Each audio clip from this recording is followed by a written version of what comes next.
went this way. This morning, John Rodkey will be working on the Pathways project, Engage Your Audience with Humor. Please help me welcome John with Perspectives of Memories.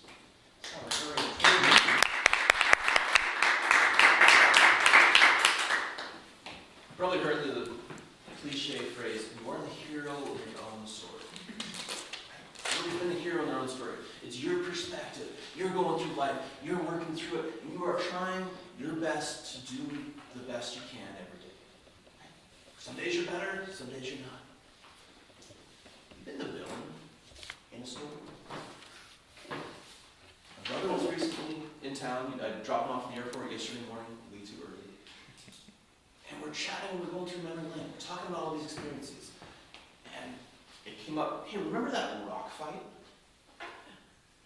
Yeah, I remember that rock fight. I was 13, he was 12. We went to this party, neighborhood party, and there were some kids that we were friends with years before, but hadn't really connected with in years.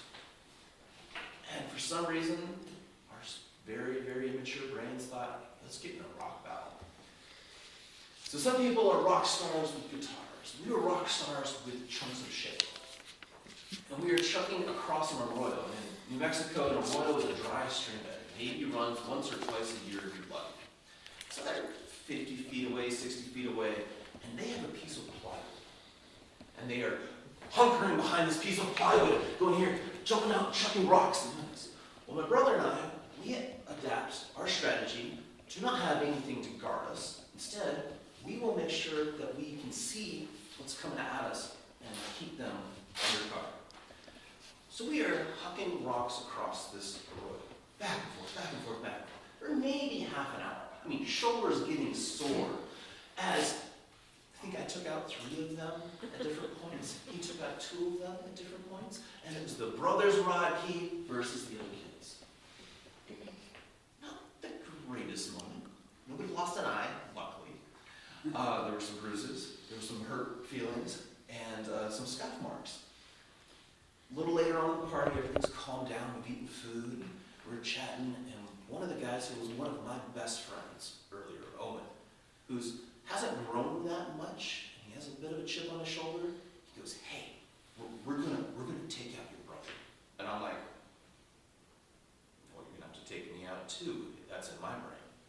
And I kind of hint to Oline, my brother, I'm like, so they might connect you with it. In my memory, he said, I got this. So I was like, okay, I'll jump in if I need to. So 4 guys that are my age, so a year and a half older than him, go and they try to wrestle him and try to get him down. And my brother's to the point where he has one kid's head between his legs and he's cutting off his circulation. He has another 2 going this way and he's headbutting another guy. And they're trying and they're struggling and it's just a pile of bodies going after each other. And I finally jump in because I don't want it to go too far. And I break it up and they all kind of run away and I'm like, good job, bro. Like you handled your own. He was hurt thinking I had betrayed him and not jumped in to help him. When I thought I was giving him the opportunity to just show off his badassery. We were both in martial arts and karate at the time. It was a rough and tumble zone in New Mexico, some very toxic masculinity. People were fighting all the time, at least in the groups we were with. So he wanted to prove himself. That's what I had in my mind. Not what he remembers at all. He remembers his older brother, who could have held him out in a heartbeat, standing by and watching 4 kids older than him beat him up. And I'm sitting there heartbroken because my perspective is completely different than his. I thought I was giving him the opportunity because he was always ready to scrap. He wanted to prove himself. He was the younger brother that needed to be like, I am just as tough and rough as everybody else. And I didn't think that he was scared. I thought he was doing fine. He did great according to those rules of combat that you have as preteens and early teenagers. Very different perspectives. So being the villain in one of your own